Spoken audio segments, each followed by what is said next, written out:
somebody, jump in the air. I do this move. I land on my foot. I almost broke the thing. But of course, when it happens, you don't want to say, "Oh, I almost broke my foot." I'm trying to play it off. Okay. Jealousy can lead you to do some crazy things. We're going to speak about that today.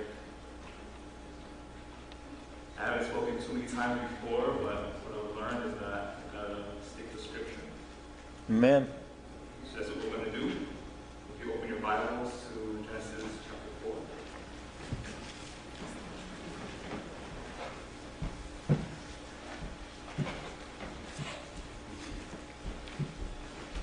Chapter 4, verse 7.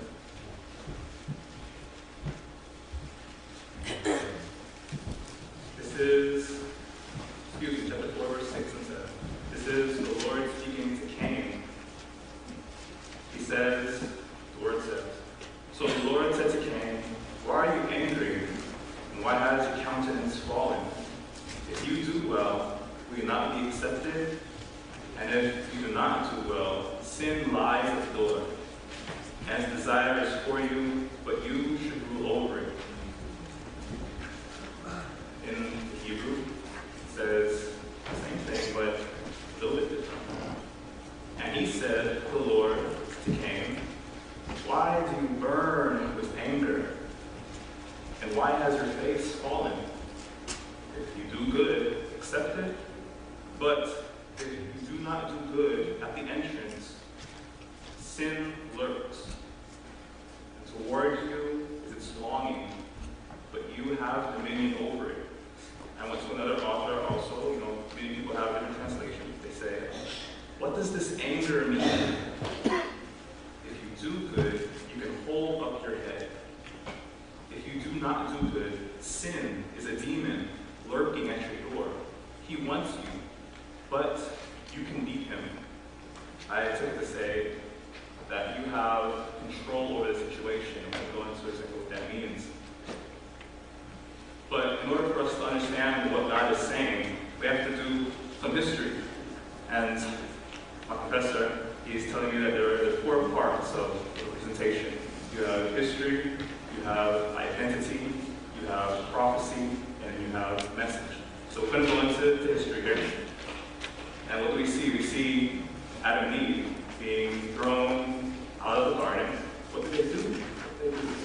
They ate the fruit. And God said, you can't be here anymore. If we look at Genesis 3, verse 24, it says, he drove them out. And he placed cherubim at the east of the Garden of Eden, and a flaming sword which turned every way to guard the way to the tree of life. And something that God did that was special, after they had sinned, he made skins from some animal, a sheep, which was bigger than Christ, prefigured Christ. First sacrifice God made, and he clothed them. In Genesis 4, we have Adam. He knows his wife, and she brought forth the first son, Cain. Shortly afterward, you have the second son, Abel. And we know that Cain tilled the ground. And we know that Abel, he herded sheep, right? This is on, right? Okay. And the time came for them both to bring their offering to the Lord. And by faith, Abel presented a more excellent sacrifice than Cain.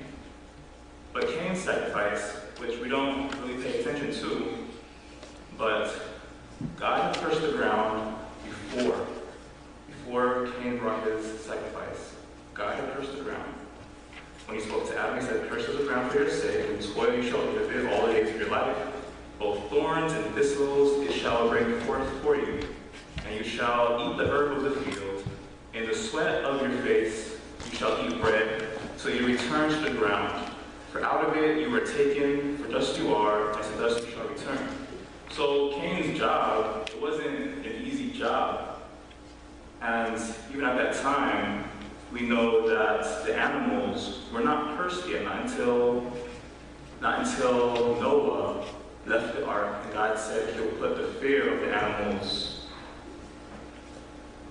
the fear of man upon the animals. But we do know that Cain's job was probably harder than Abel's because of the curse. My message to you today is, it doesn't matter how hard we work, because Cain probably worked hard. It only matters if we bring to God what he asked for. Okay? I don't know if we get these lights dimmer right here or something. I should have asked for that before. But the title of my sermon today is Jealousy, a Hindrance for Thankfulness. A hindrance of thankfulness, okay? Let's have a word of prayer. Father in heaven, thank you for your love and that you woke us up this morning, that you fed us and brought us here to church. Please allow us to understand your scripture and that we can have application to our lives. In your son's name, amen. Amen. So, jealousy, a hindrance of thankfulness, a hindrance for thankfulness. Okay? We read that God did not respect Cain or his offering, and Cain was displeased. It really says that he was very angry, and his countenance fell.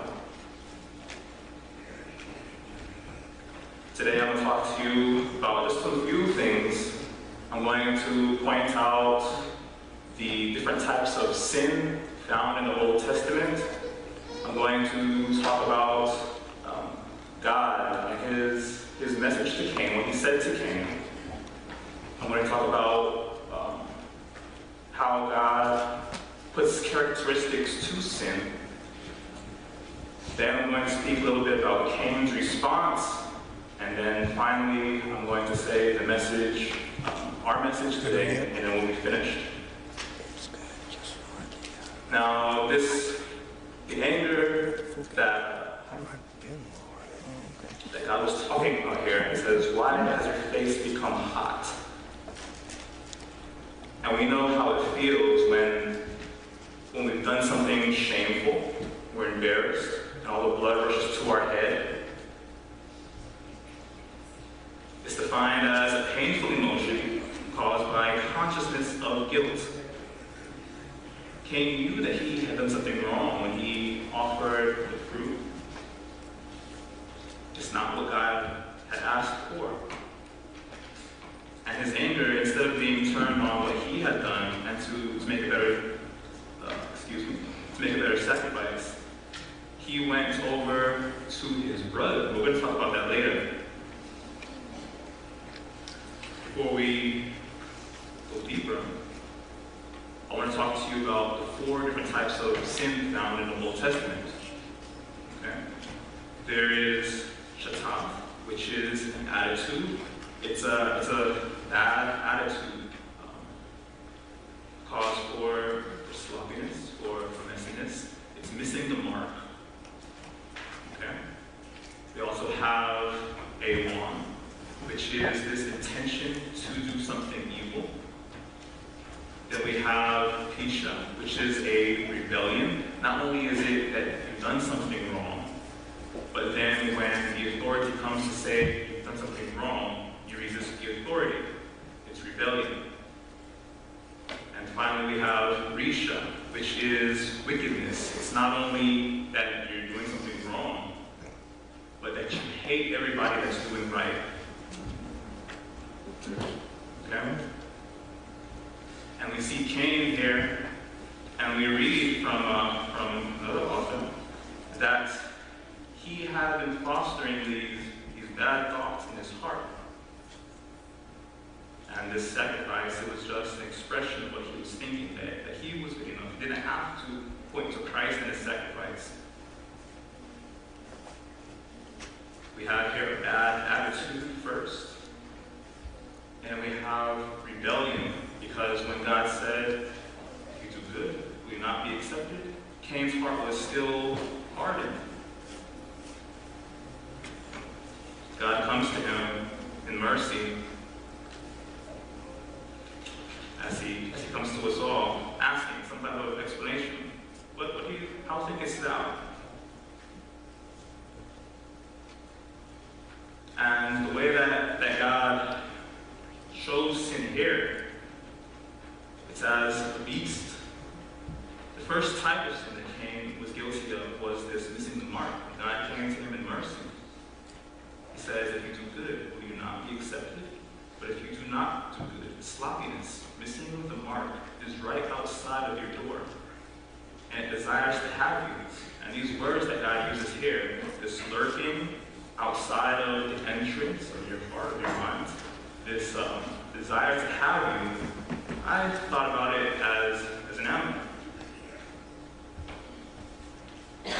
Which animal you know that crouches down low, waiting to devour its prey? A lion. Okay. And the word desire here, it's used other times. It's used like the desire of a lover. So I was writing it down. You may not love sin, but its desire is for you. It's just waiting. I was thinking it's like a man. He comes to your door and he wants to eat your lunch. Okay? But you have control over whether that man comes into your house or not. You're not just gonna stomp down the door and come into your house and eat your lunch.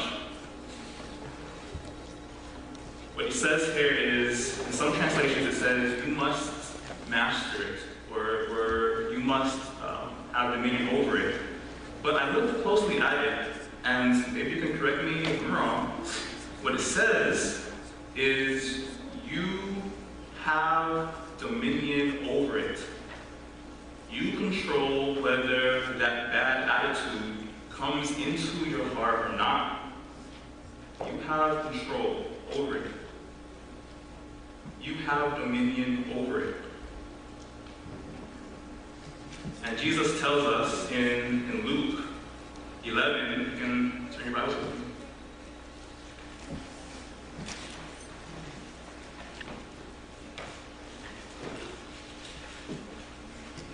Luke 11:21.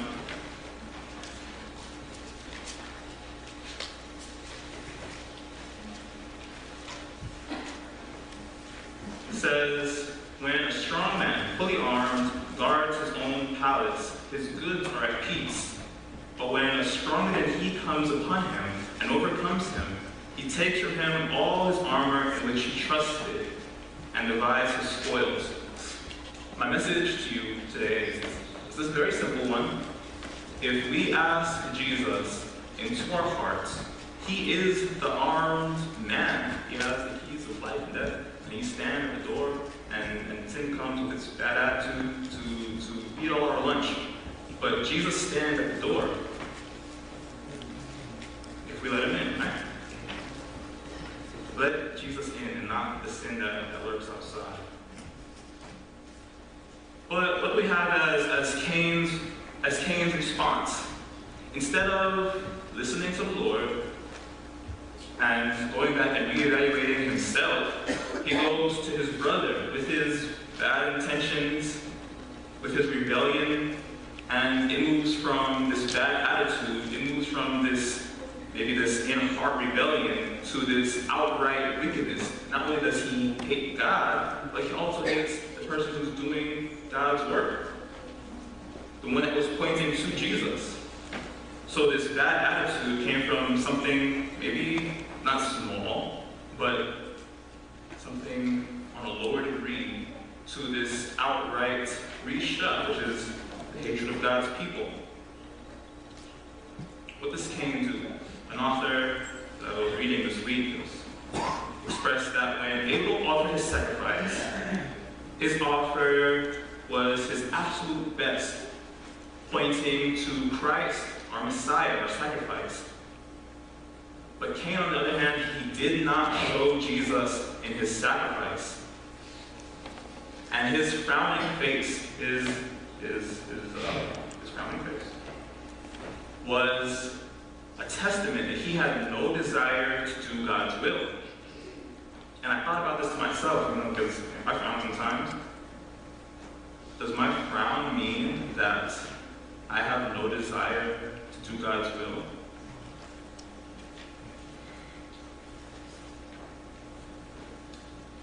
The writer said that Cain facilitated thoughts of rebellion in his heart.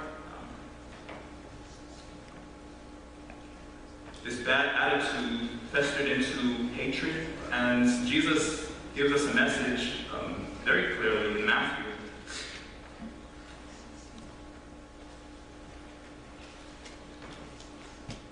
That murder is not just some outside thing. It really begins where? In the heart. Thank you. Matthew 5, verse 21 says this to us. You've heard that it was said to those of old, you shall not murder, and whoever murders will be in danger of the judgment. But I say to you that whoever is angry with his brother without a cause shall be in danger of the judgment. Okay?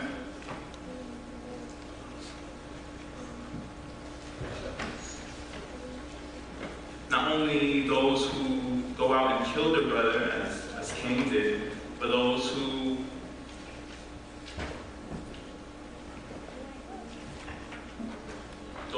allow these feelings of hatred. I can't believe he did that. I want to go strangle him. You might not actually do it, but these thoughts repeating over and over in your mind, this is bad enough to land you in a bad seat in judgment. That is what Jesus says to us. Okay? Moving forward. And John tells us in 1 John 2 verse 9 that this jealousy, this hatred of our brother that begins in the heart first, it blinds us. It says, 1 John 2 verse 9, he who says he's in the light and hates his brother is in darkness until now. He who loves his brother abides in the light, and there is no cause for stumbling in him. But he who hates his brother is in darkness, and walks in darkness, and does not know where he is going, because that darkness has blinded his eyes. And then to our passage today, which is 1 John 3, verse 10, 11, and also 12. In this the children of God and the children of the devil are manifest. He who does not practice righteousness is not of God, nor is he who does not love his brother. This practicing righteousness, this is what Abel did, because we see that in all he did, all we see him doing. He pointed to who? He pointed to Christ, but Cain pointed to himself, and for that reason he fell short. For this is the message that you heard from the beginning, that we should love one another, not as Cain, who was of that wicked one, and murdered his brother. And why did he murder him? Because his works were evil and his brother's righteous. My message to you is a very simple one today. Jesus knocks at our door. Sin lurks at our door, but Jesus knocks on our door. And this Thanksgiving, but however it is, either coming or going, we know that sometimes we have had some jealousy for our brother, some worse, or that we've had these thoughts in our hearts of this person did such and such, and I'm going to do such and such, or let me talk about this person, whatever it is. I appeal to you today is that you let Jesus and his grace come into your heart, and that we can kick the devil out. Okay? So if you find yourself in a position where you're saying, I don't want to have these thoughts in my heart, I don't want to hate my brother, I don't want to love him this Thanksgiving, you don't have to raise your hands or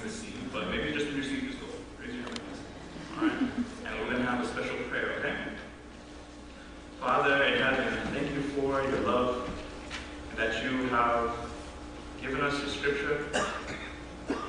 Help us to have a good Thanksgiving and to